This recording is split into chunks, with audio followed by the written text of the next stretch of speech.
And right now we're standing about 200 feet underground. So I'd like to talk a little bit about earthquakes in caves.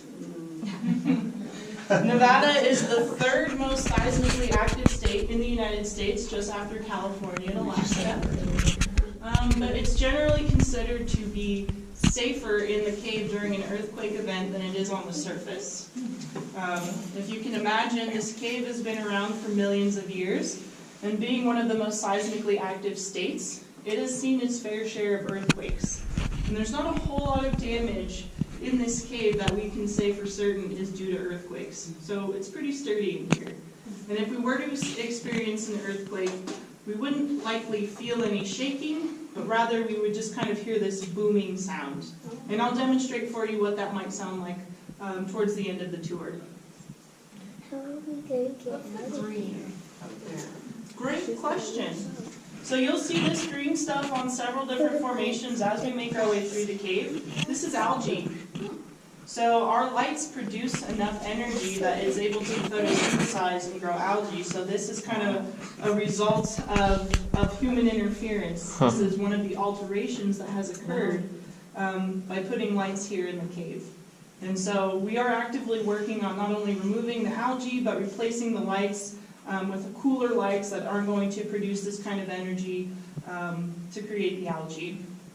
So hopefully we can get that in there soon. Good question, Kelly. Can you walk?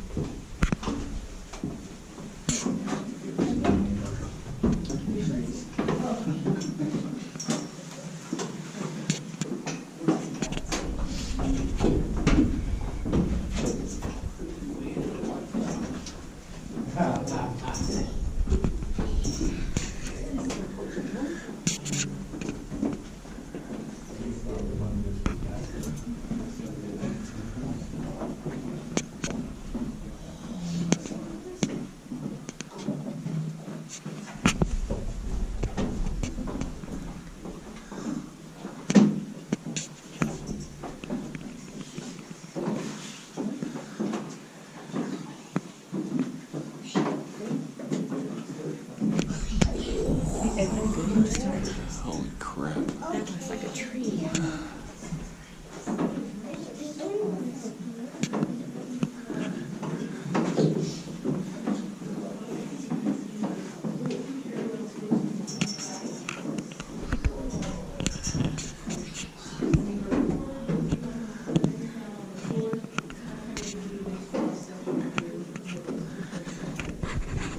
These are interesting because there's over 300 of them in Lehman Caves, and it said they exist only in about 1% of caves total. They're very unique feature of Lehman Caves.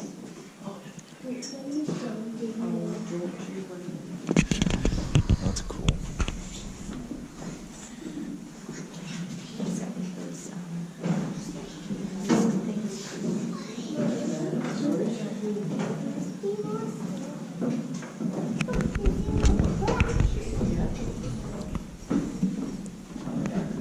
That's cool.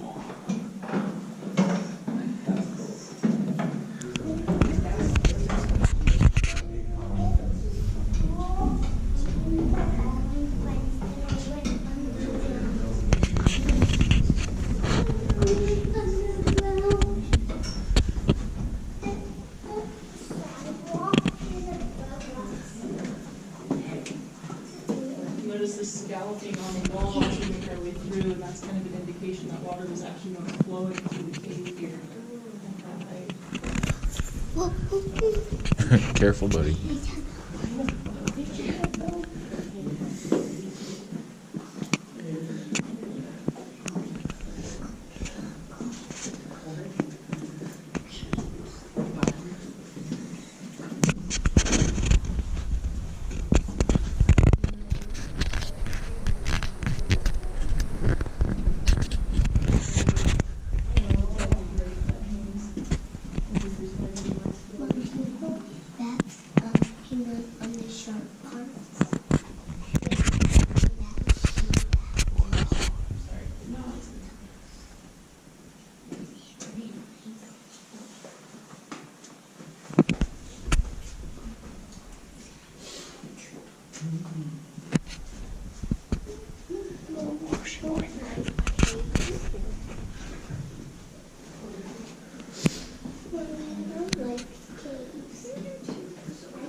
This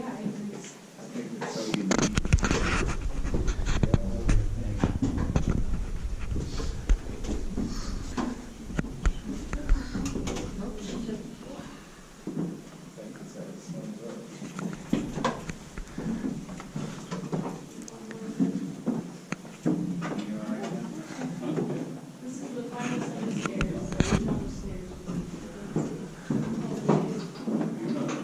Wow.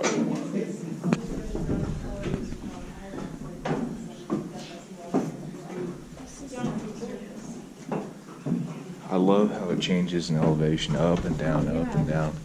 This is the chocolate fountain. Oh, that is cool.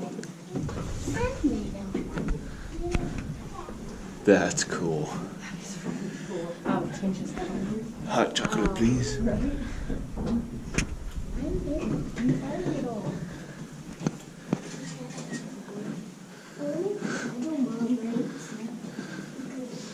It's like moist. It's good for the knees. Yeah, how's your breathing?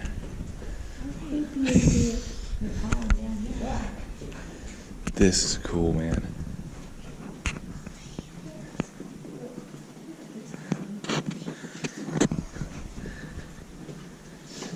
It's weird. Around, outside. This is underneath you. Yeah, especially in Nevada.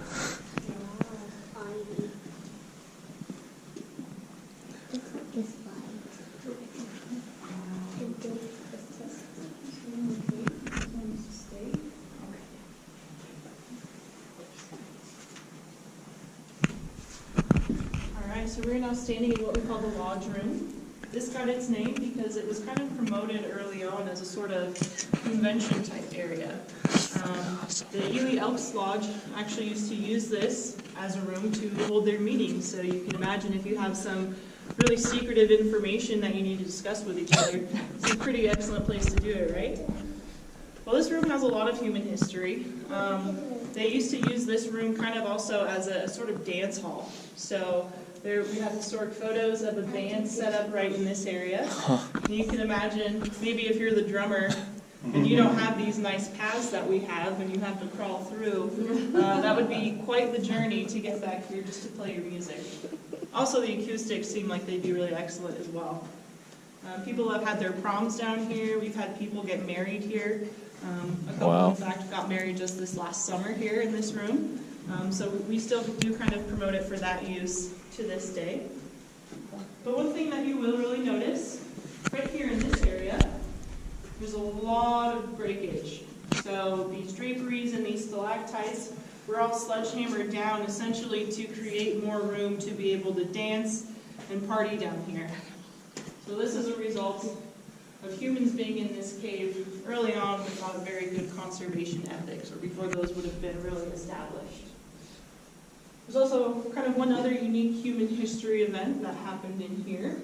In 1965, there was a scene for a film that was shot right here. Does anyone have any idea what it might be? Goonies. No, that's way too early. That's a number one guess. But no, you're not alone in that. A lot of people would go for Goonies or Indiana Jones. Star Trek? Good guess. No, close. Have you guys ever heard of the Wizard of Oz?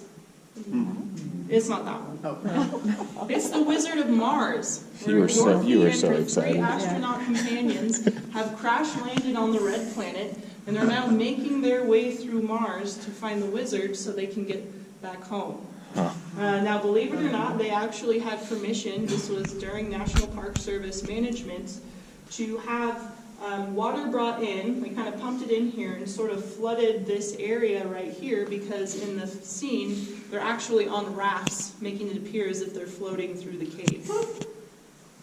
So it's interesting to see how even just the mindset of the National Park Service has changed over the years. In '65, it was perfectly acceptable to pump water into the cave, allow someone to shoot a film for a movie, and I would say these days, we probably would not allow that to happen. Unless they had a big wallet. Quite possibly so. Yeah.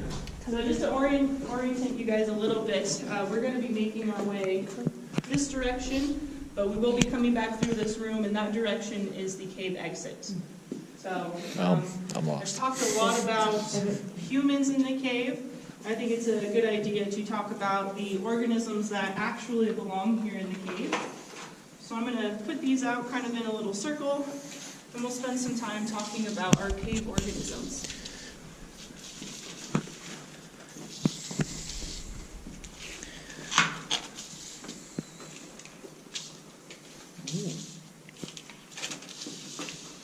All right.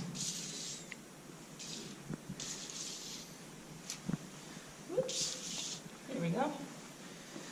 Okay, so we have scattered around in this direction what we call our troglobites, or our cave dwellers. So these are all of the organisms in the cave who are going to be born here in the cave, make their living here in the cave, and eventually expire here in the cave. And as you can see, one kind of common feature among them all is they have very light-colored exoskeletons. And for those of them that